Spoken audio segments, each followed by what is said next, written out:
noticed, it's staying darker longer in the mornings, getting darker earlier in the afternoons, add a little rain, and it could be nearly impossible for drivers to spot joggers and runners on the road. Here with some important safety ideas. Please welcome the president of the Seattle Running Club, Martin Criminale. It's good to meet you. How are you doing? Nice to be here. So, you know, it really is a worry, and when we have the rain as well, when it's dark, you get the reflection of the headlights off the water. It's just really hard to see people.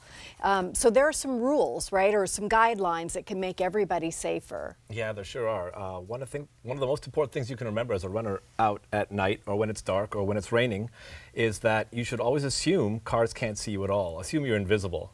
And then even if you are running in a group, which is probably the next thing I would recommend, there are some things you can do, like wear a headlamp like this. This one right here not only has a light for the front, but it also has a flasher in the back. We've seen those on bicycles a lot. Isn't that good? Yeah. It is. So this way people behind you can see you coming. Yes.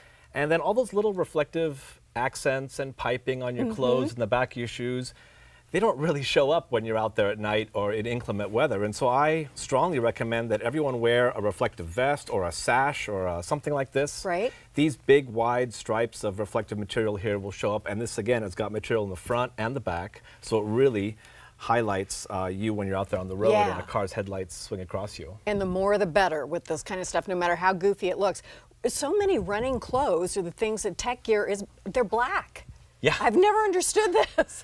Probably so they don't show stains and sweat so much, yeah. But we can't see them. So what would you say about running in the morning or the evening, and what are the kind of the rules of the road when you're out there?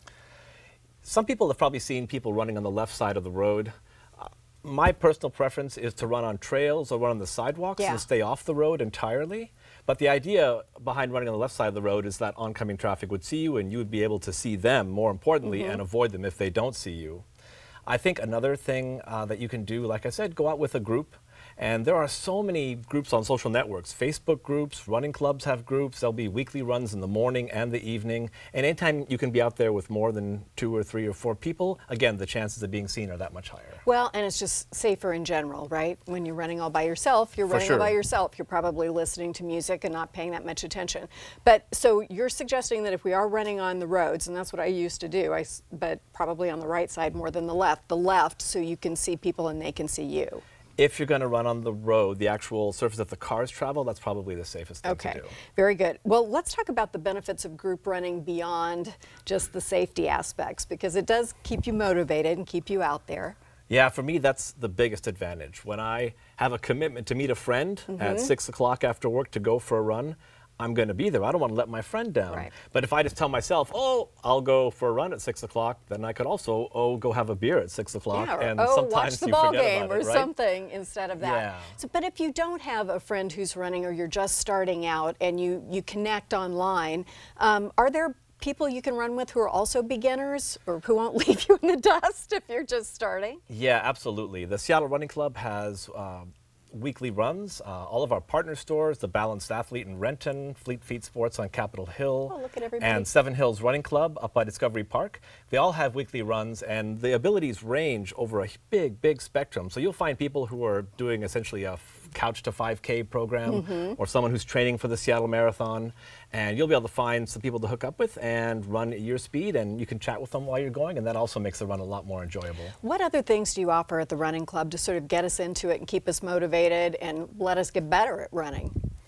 There are, in addition to these weekly group runs, we also have some social events. We also offer discounts for the races that we put on. We have the longest running trail race series up at Cougar Mountain, which is just 25 minutes east of Seattle. Right. And it's beautiful. It's beautiful. The trails up there are really well maintained. And we also do a little bit to give back to the community. So one way you can get to know the people you're going to run with is to go out for a trail work party and help maintain the trails on Cougar Mountain. That's a good idea. And can anybody join, or do we have to be experienced? No, anybody can join. Yeah, we have people who are novice runners. We have people who are doing it just for fun. We have some people who race, and then we have some people who are very competitive and really fast, legitimately. But a lot of the races, you don't have to even be great at this or have a great time. You can go at in the last wave, and I know this from my own experience, and still have a great time. Yeah, absolutely. If anybody out there has watched a 5K or a 10K or any other race, you know, you'll see how excited people are just to finish the race. And I think that's one of the best things about running, is the community embraces everyone, not just the elite people.